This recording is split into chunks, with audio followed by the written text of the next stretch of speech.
I believe at the most we're probably 20% the way there. I think there's a whole lot of purchasing power gains to be made coming up here. If you take a look at my book, Guide to Investing in Gold and Silver, one of the premises here is that whenever a government expands the currency supply beyond a reasonable amount, people rush back to gold and silver to protect their purchasing power.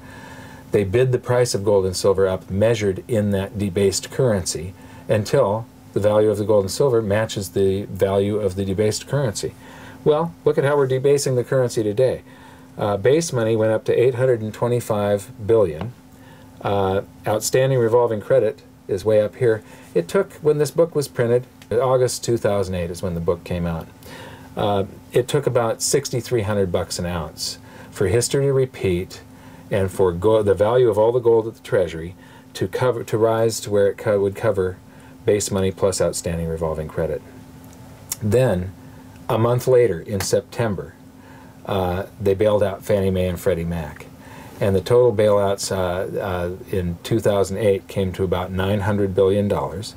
So the base money, the checks the Fed wrote, increased base money from $825 to almost $1.8 trillion. Then in March, they promised another $1.2 trillion. That'll bring us up to about $3 trillion of base money. And this year, for the first time, outstanding revolving credit exceeded $1 trillion. So it's about $3 trillion would be the total.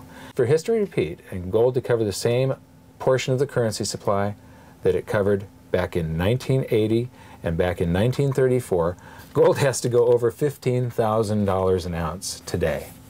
So no, the answer is the cycle has just begun.